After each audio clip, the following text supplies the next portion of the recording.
Et ensuite, on regardera le film et on pourra donner peut-être nos premières impressions, un échange en clôture de cette soirée.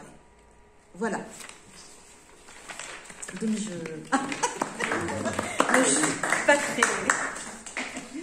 Alors bonsoir, merci pour l'accueil. Donc je suis Hugues Debod, je suis membre du bureau de l'association pour une constituante qui a été créée par André Bellon en 2008 suite à la trahison du coup d'État du traité de Lisbonne, qui n'est qu'une pâle copie du traité de 2005, que nous avons donc rejeté, et que les élus ont fait adopter en appliquant la Constitution, puisque c'est dans la Constitution qu'ils pouvaient le faire, la Constitution ayant un paradoxe de faire appliquer un traité de deux façons, soit par référendum, soit par un vote du Congrès. Et cette trahison a déclenché la naissance de cette association avec l'idée qu'il fallait revenir sur cette décision et préparer le maximum de citoyens à la prochaine rédaction de toute nouvelle constitution. Sur le plan juridique, alors moi je suis personnellement juriste de formation à Assas Paris 2. Je me suis rapproché avec le temps de constitutionnalistes et de spécialistes en droit international public. Et le coup d'État de 2008 a une conséquence juridique importante qu'on n'a pas trop tendance à dire, mais qu'il faut connaître. C'est que l'article 16 de la Déclaration des droits de l'homme, qui est un des textes qui chapeaute un petit peu tous nos droits, même qui fait partie du bloc constitutionnel, stipule bien que lorsque les libertés et les droits ne sont pas respectés pour un peuple, il n'est plus constitué. Donc, en fait, sur le plan même symbolique et politique, nous n'avons plus de constitution, nous ne sommes plus constitués depuis 13 ans. Et ceci, même si ça peut paraître symbolique, explique beaucoup de choses dans les dysfonctionnements de notre système actuel. Notre constitution est ce qu'on appelle dès lors putative, c'est-à-dire qu'on s'en sert parce qu'on n'a pas autre chose, mais le jour où elle est remise véritablement officiellement en cause, elle tombe par terre et ça fait faire marche arrière à bien des niveaux. Ce qui veut dire qu'il faut s'attendre qu'un jour ou l'autre, on soit obligé effectivement de réécrire la constitution, enfin, nous soyons invités à le faire, pas obligés. Et qu'effectivement, celui qui est souverain, ce n'est plus le roi comme en 1789, c'est le peuple. La justice est rendue au nom du peuple aussi, même s'il y a beaucoup à dire sur cette justice qui est au pouvoir, qui est à la merci du pouvoir, parce que c'est aussi écrit dans notre constitution, qui est sur la disposition du président et du pouvoir central. Et je voudrais ouvrir une petite parenthèse sur le Chili. Alors, sur le plan technique, effectivement, il y a eu énormément de Chiliens qui sont descendus dans la rue, mais il ne faut pas oublier que dans le comment on déclenche une constituante, il y a plein de scénarios possibles. Et celui du Chili, c'est quoi? C'est une pression de la rue auprès des partis politiques de l'Assemblée nationale du Chili pour que ceux-ci adoptent un vote qui déclenche une constituante par un vote de l'Assemblée nationale. Nous, on est pris dans le piège et dans l'étau à ce niveau-là.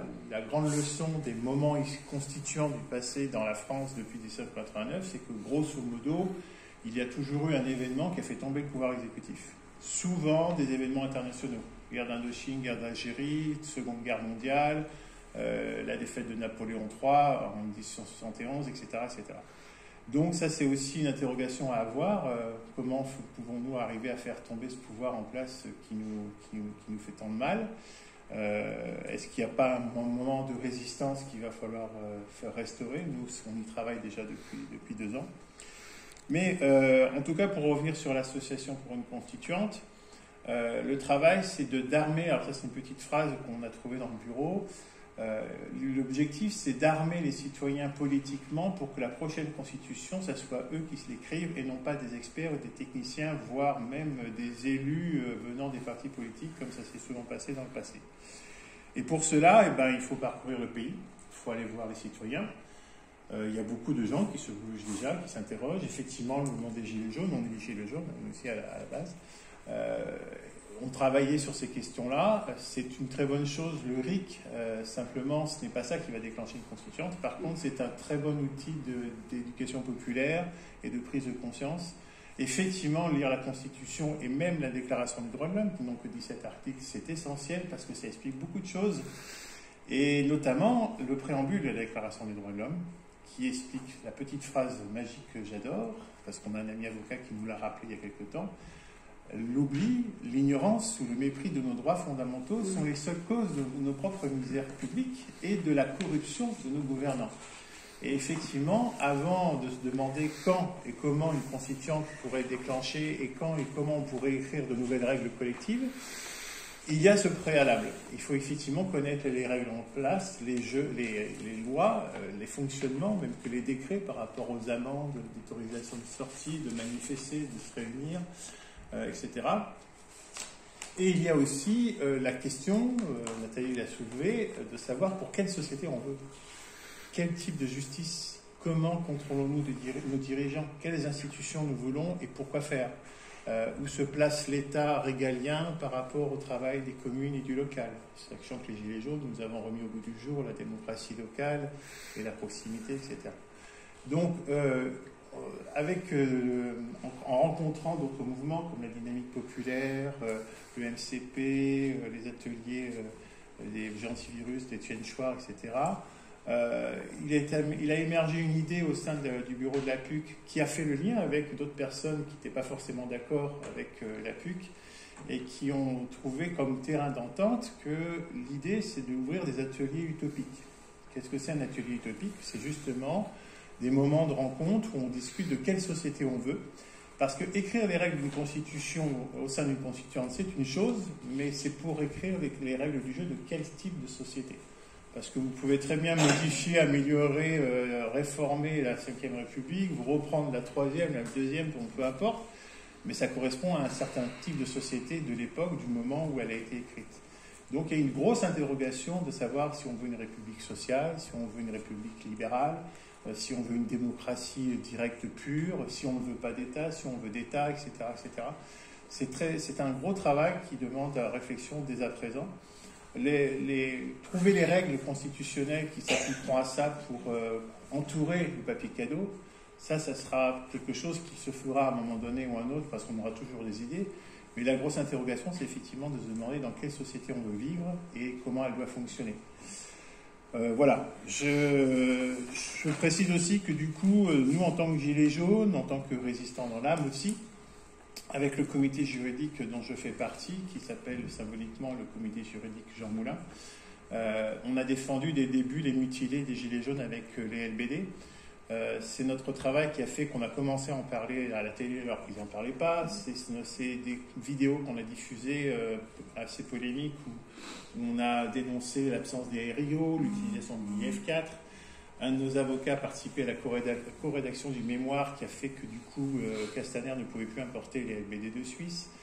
On a expliqué ce que les Suisses dénonçaient eux-mêmes avec l'utilisation de cette arme.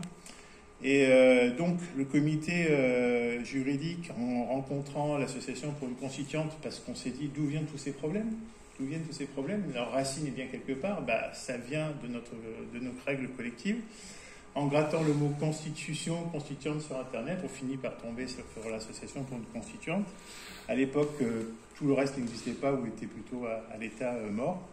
On a fait alliance aussi avec, sur le côté projet autonome, ça peut paraître le plan B, la société à laquelle on peut souhaiter avoir, une autonomie alimentaire. Si demain quelque chose s'écroule, comment on fait pour manger? On ne pourra plus accéder au supermarché.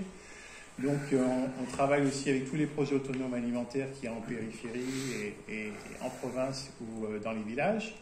Et on a découvert qu'il y avait une banque citoyenne sans spéculation, sans crédit, sans taux d'intérêt, avec une chambre de compensation et une monnaie alternative le cas échéant, qui est prête à fonctionner, accréditée Banque de France, toutes les autorités. Ça leur casse les bonbons, mais c'est aussi une alternative. Et ça, c'est réfléchir à une alternative en cas de problème. On a travaillé aussi, alors puisqu'il y a des élus en opposition, avec Fréquence Commune, qui est un mouvement de Gilets jaunes, je ne sais pas si vous le connaissez, c'est 166 équipes municipales Gilets jaunes, dont 66 qui ont gagné, et 100 qui sont dans l'opposition comme vous. Je vous invite à aller sur leur site, fréquencecommune.fr. C'est sur la fiche rencontre citoyenne que j'ai envoyée. Ça fait partie de nos partenaires. Ils ont une carte interactive et ils invitent à ce que tous ceux qui existent et qui s'identifient à ça puissent simplement s'y enregistrer. Et ils ont encore une centaine d'équipes qui préparent les prochaines municipales avec l'idée de développer le municipalisme, c'est-à-dire l'esprit gilet jaune, le travail de démocratie locale, les assemblées locales, le participatif, l'hyper-horizontalité. Et ils sont nés lors du congrès sur le municipalisme à Barcelone en 2015. Il y a eu un congrès là-dessus. Je pense qu'il y a un groupe à Montauban, non? Oui. Hein, je n'ai pas vérifié la carte, mais voilà. Alors, sachant que ceux qui ont initié ça, il y a notamment des gens de Seillan, ceux qui ont perdu en 2020, mais qui étaient une des toutes premières communes de municipalisme libertaire. Ah oui, Seillan. Et donc, personnellement, en tant que petit-fils de résistant et féru de communication, donc avec les Mutilés pour l'exemple, on a créé un groupe de résistance qui se soucie de la façon dont on peut communiquer, s'informer, court-circuiter les médias, faire travailler les médias alternatifs. J'ai été patron de radio associative en Seine-et-Marne, que j'ai créé. Et donc, l'idée, c'est de gérer l'information sans Internet, sans téléphone, à l'ancienne, comme le faisaient les résistants, parce qu'ils n'avaient rien de tout ça en 40, et puis ils ont bien réussi à le faire. Donc là, il y a tout un travail d'organisation qui fait qu'aujourd'hui, par exemple, on a quadrillé la Bretagne, le Grand Est et une partie de l'Occitanie. C'est pour ça qu'on vient pour finir le travail. La Bretagne est totalement organisée. Ils sont capables de coordonner l'information entre eux, même si ça, d'habitude, ils ne s'entendent pas. Et ça, c'est génial parce que c'est un bon exemple. Le Grand Est est en voie aussi d'organisation. Même les gens qui n'arrivaient pas à s'entendre peuvent arriver à communiquer entre eux. Ça, c'est aussi un bon exemple. Et on a bon espoir, en tant que fils de Narbonnaise, que dans le sud, on honore aussi cette idée de pouvoir se coordonner. On a rencontré des gens fantastiques à Carcassonne, du côté de Nîmes, à Minerve, à Mirepoix. Il y a des poches de résistance et d'organisation partout. Et on apporte notre témoignage de ce qu'on voit ailleurs en France.